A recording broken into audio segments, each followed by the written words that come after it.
bonsoir. Comme c'était prévisible, l'équipe féminine de l'Olympique lyonnais a remporté son match en Suède contre Malmö. Conséquence, les joueuses se retrouveront face à Juvisy en demi-finale de la Ligue des Champions. Le FCF Juvisy, je vous rappelle, s'était qualifié 3-1 avant-hier soir face à Göteborg. Bref, demi-finale franco-française à la mi-avril. Une interview télévisée attendue, celle de François Hollande hier soir, le président de la République qui semblait satisfait à l'issue de sa prestation, selon ses proches. Le chef de l'État a annoncé quelques mesures, mais était-ce suffisant pour rassurer les Français? C'est la question à laquelle un certain nombre d'Essonniens ont répondu face à la caméra d'Hubert Martin et de Benjamin Maton. Assez déçu par ce qui se passe, pas de ligne directrice. Lui, il a peut-être un plan qui sur du long terme, et nous, on est impatients, donc c'est vrai qu'on est inquiet. J'ai pas trouvé convaincant du tout. J'ai l'impression que c'était ce qui était déjà fait par Sarkozy juste avant. J'ai pris un bon dessert, j'ai fait une crise de diabète là. J'ai jamais été convaincu par ce qu'il disait. Pourquoi ? De toute façon, parce que je suis pas de gauche. Et c'est un peu comme d'habitude, hein, de toute façon, c'était le même discours avant, le même discours maintenant, on est en période de crise, on ne sait pas ce qu'on peut faire. Et de toute façon, maintenant, la politique, c'est toujours comme ça. Hein. Tous les partis, dès qu'il y a un parti au pouvoir, les autres partis sont là pour contredire les idées. Mais au final, à chaque fois, dès qu'on a un autre gouvernement, c'est la même chose, il n'y a rien qui se passe. Hein. Je pense qu'il ne fait pas une politique de gauche actuellement. Il faut qu'il se modifie un petit peu son parcours. J'ai été convaincue, je l'ai trouvé assez dynamique, je trouvais qu'il avait bien défendu ses idées. J'ai regardé Bruce Lee, c'était mieux. Elle n'a pas vraiment dit où la France allait, un truc comme ça, donc c'est pas super intéressant. Quand il parle, il manque quelque chose, on n'est pas convaincu. Qu'ils soient intervenus ou pas, c'était pareil en fait. Il n'y a rien qui se dégage de particulièrement optimiste, de particulièrement convaincant. Bon, c'est un discours technique, voilà, sans plus. La dernière tour du quartier de Montconseil à Corbeil est actuellement en cours de démolition, un chantier symbolique qui marque l'avancée du programme de rénovation urbaine de la ville qui a été lancé en 2007 par Sage Dassault. À terme, le quartier devrait avoir un autre visage. Maxime Lemaine a rencontré tout à l'heure quelques habitants de Montconseil, nostalgiques, certains sceptiques. En tout cas, une chose est sûre, les attentes sont grandes. Michel Ernaud a quitté Massy pour acheter à Montconseil en 2011. Le quartier, il s'y plaît bien, malgré quelques actes de délinquance. On a eu une dizaine de voitures fracturées au niveau des vitres cassées, en sous-sol, évidemment en parking privé. Michel espère que la rénovation et le futur commissariat permettront d'améliorer la sécurité dans le quartier.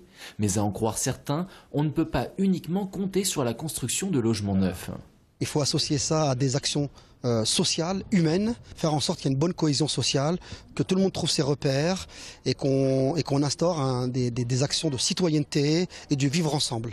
Au fur et à mesure des destructions de tours, les habitants ont été relogés. Badia Kouchit est résidente d'un nouveau bâtiment. Elle regrette la convivialité de sa tour où sont nés ses 5 enfants.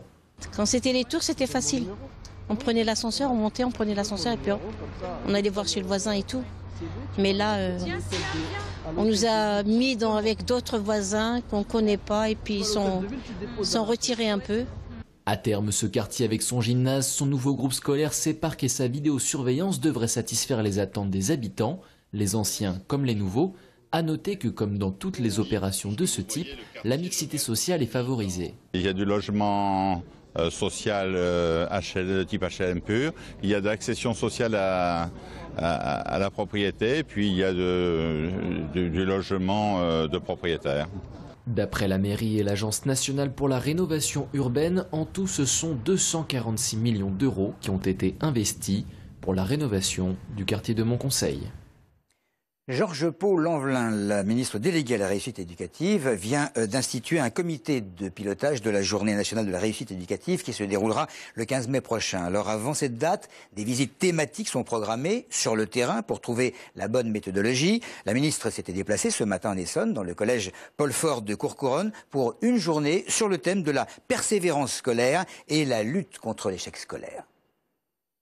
Journée un peu particulière au collège Paul Fort. C'est sous l'œil attentif de la ministre déléguée à la réussite scolaire, d'élus, de journalistes que ces élèves de 3e ont eu leur cours de français. Ils ont écrit une lettre à eux-mêmes. Je me doute que tu seras ravi de relire ce que tu pensais de toi un an auparavant. Un exercice qui s'inscrit autour de l'estime de soi. Le but, éviter le découragement et le décrochage scolaire. On estime que dans un établissement où on valorise les élèves, c'est un établissement où on vient heureux et que quand on est heureux dans un établissement, ça se passe forcément mieux. Chacune des classes du collège aura participé à des ateliers liés à la persévérance scolaire. Parler des discriminations, du racisme, des difficultés familiales, c'est aussi reprendre conscience de sa valeur. Georges Paul Angevin, ministre délégué à la réussite éducative, s'est inspiré des méthodes pédagogiques de l'établissement. En se déplaçant comme ça sur le terrain, on se rend compte qu'à travers nos établissements scolaires, à travers les programmes de réussite éducative, on peut essayer de prendre à bras le corps les problèmes d'une manière originale, d'une manière nouvelle. Et c'est cela que nous venons voir, c'est saluer aussi l'investissement et l'inventivité des équipes éducatives. L'arbre de la persévérance trône désormais dans le hall d'entrée. Les élèves y ont accroché une feuille avec les objectifs qu'ils se sont fixés et les rêves à accomplir. Reportage de Claire Colombel. Passons au collège Aimé Césaire des Ulysses, où des professeurs du personnel de vie scolaire et des agents d'entretien font grève depuis le début de la semaine. Les enseignants avaient rendez-vous cet après-midi avec le chef d'établissement, conscients que les élèves n'ont pas eu de cours depuis 5 jours maintenant et pour envisager une reprise dès mardi, tout en demeurant, explique-t-il, très vigilants quant aux réponses à leurs revendications. Une information judiciaire ouverte à Paris sur des soupçons d'achat de vote à Corbeil lors de la campagne municipale de 2010. Cela dit, ouverture également d'une information judiciaire pour appel téléphonique malveillant et tentative d'extorsion de fonds ainsi qu'une enquête préliminaire pour extorsion en bande organisée après des plaintes cette fois des enfants d'assaut.